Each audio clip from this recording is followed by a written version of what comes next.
আমরা সকালে আজকে কোথায় এসেছি? মাঠে চলে এসেছি।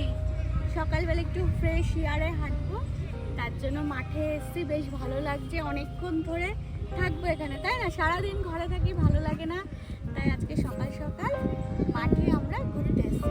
তাহলে আজকে ব্লগটা আমরা এখান থেকেই শুরু করছি।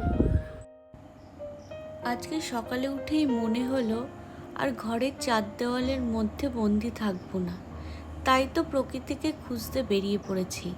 না না, বেশি দূর যায়নি, আমার শ্বশুরবাড়ির সামনেই এক মাঠে। শ্বশুরবাড়ি বললাম কেন?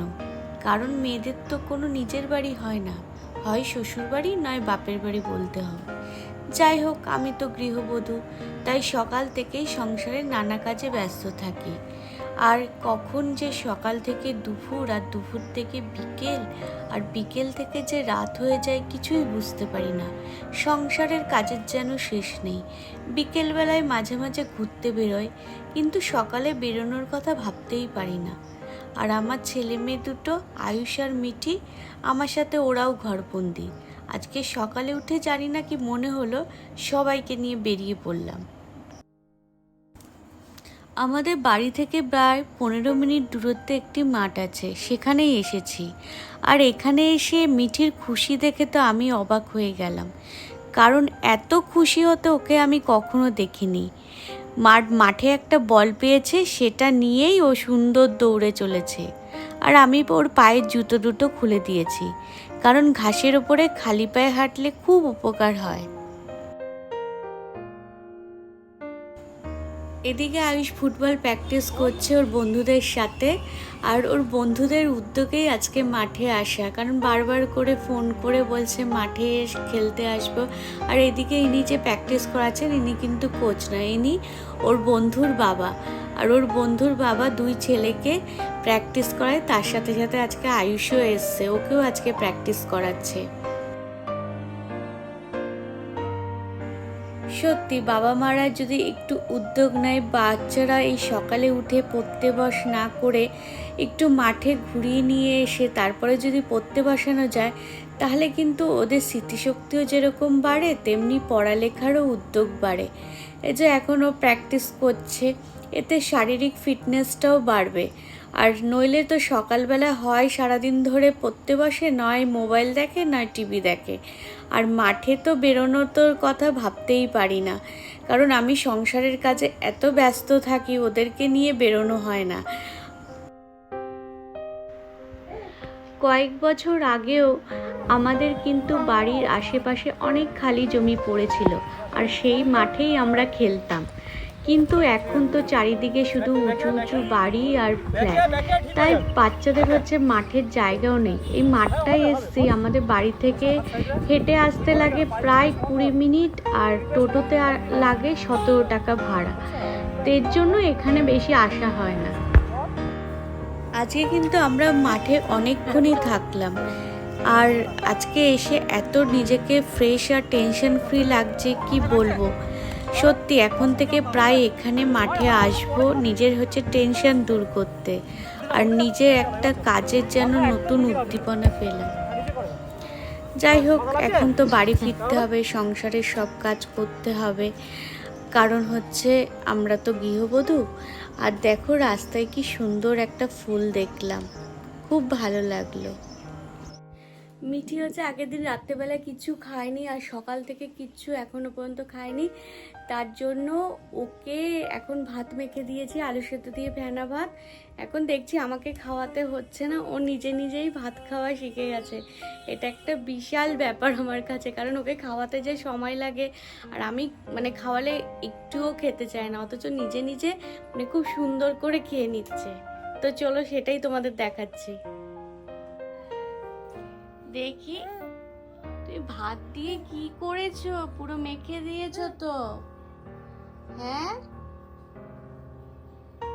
এই তো খুব সুন্দর খাওয়া শিখেছে, অনেকটা ভাতে মিঠি এখন খেয়ে নিয়েছে, তাই না? তুমি ভাত খাওয়া শিখে গেছো নিজে নিজে। যাই হোক, মেয়েরা কিন্তু খুব তাড়াতাড়ি সবকিছু শিখে যায়, মায়ের কষ্ট বোঝে একমাত্র কিন্তু মেয়েরা। আজকের দিনটা আমার কাছে খুবই স্পেশাল হয়ে থাকলো, কারণ আজকে মিঠি নিজের হাতে আমাকে ভাত খাইয়ে দিল।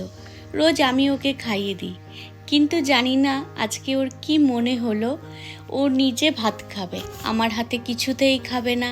যাই হোক, আমি ওর পাশে বসে আছি আর ও নিজে নিজে ভাত খাচ্ছে। আর কি জানি ওর কি মনে হলো, আমাকেও ভাত খাইয়ে দিল। এটা কিন্তু মিঠি ওর বাবার কাছ থেকে শিখেছে, কারণ ওর বাবা ঠিক এইভাবেই আমাকে খাইয়ে দেয় আমি যখন ওর পাশে বসে থাকি। আমাদের সন্তানরা যা কিছু শেখে, ভালো মন্দ সব কিছুই আমাদের কাছ থেকেই শেখে, তাই না? তো আমার মেয়ে আজকে আমাকে নিজে খাচ্ছে, আমাকে খাইয়ে দিচ্ছে, এর থেকে আর আনন্দের কিছু হয় না, তাই না? কি? আচ্ছা, আমি অনেকটা খেয়েছি, এবার তুমি খাও। খাও না, তুমি খাও মা, তুমি খেয়ে নাও। খুব ভালো হয়েছে। নাও, ঠিক আছে, এবার তুমি খেয়ে নাও। না মা, তুমি খাও, তুমি খাও, আমি আর খাবো না, তুমি খেয়ে নাও। না, আমি খাই। এই যে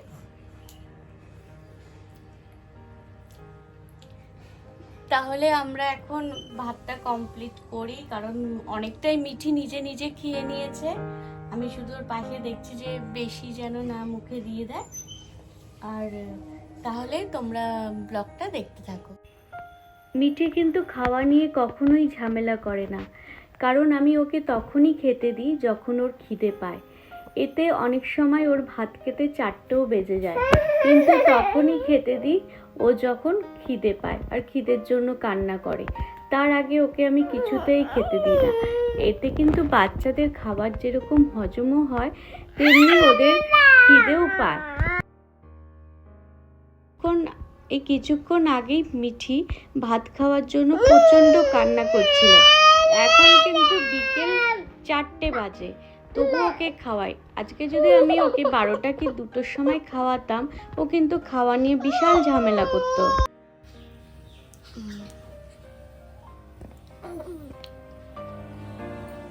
দেখি,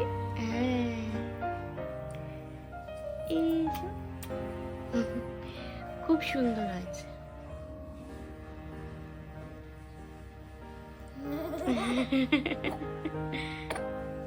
ঠিক আছে।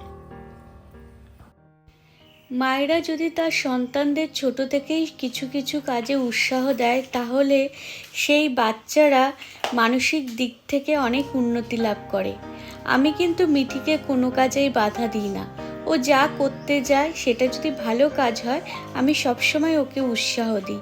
আজকে যেরকম ও নিজে ভাত খেতে চেয়েছে, আমি কিন্তু ওকে না করিনি, খেতে দিয়েছে। আর ভাত খেতে গিয়ে তো অনেক ভাত মাটিতে পড়ে গেছে, জামাতে মাখিয়েছি, তবু আমি ওকে নিজে নিজে খেতে শেখাচ্ছি। আর আমরা যদি মায়েরা ওদের সব কিছুতে বাধা দিই, তাহলে সেই বাচ্চাদের কোনো কিছুতেই শেখার আর আগ্রহ থাকে না। আর এখন তো ওদের শুধু তো শেখার শুরু, কত কিছু শিখবে, কত কিছু দেখবে, আর সেটা শিখতে গিয়ে অনেকবার ফেলিওর হবে, আবার বারবার প্র্যাকটিস করতে করতে ঠিক একদিন শিখে যাবে। আর আমরা তো এইভাবেই শিখেছি। আর প্রথম থেকেই যদি আমি বলি যে কিছু করতে হবে না, এটা করতে হবে না, ওদের শেখার আগ্রহটাই কি থাকবে? তাহলে বন্ধুরা, ব্লগটা আজকে এই পর্যন্তই থাকলো। তোমাদের যদি ভালো লেগে থাকে তাহলে প্লিজ একটু লাইক, কমেন্ট আর সাবস্ক্রাইব করে দেবে। আর আজকে এত ভালো লাগছে যে মিঠি আমাকে আজকে প্রথম খাইয়ে দিল। আর মিঠিকে খাওয়া নিয়ে আমাকে কিচ্ছু বলতে হয় না, ও খুব মানে সব কিছু নিজে থেকেই শিখে নেয়। আর ও আমার সাথে সাথে অনেক কাজে হেল্প করে দেয়। সেটা হচ্ছে তোমাদের আরও পরবর্তী সময় কোনো না কোনো ভিডিওতে দেখাবো, যে ও এত ছোট হয়েও আমার সব কিছুতে হেল্প করে। আমি ওকে যা কাজ করতে বলি ও সব আমার সাথে করে দেয়। আর আমার মানে এত মানে ওকে নিয়ে সারাদিন যে কিভাবে থাকি, কিভাবে কাজ করি, সেইগুলো তোমাদের সাথে ভবিষ্যতে শেয়ার করব। আর ওকে নিয়েই আমার ইউটিউব চ্যানেল তৈরি করা, আর ওর জন্যই তৈরি করা। প্লিজ তোমরা আমার পাশে থেকো।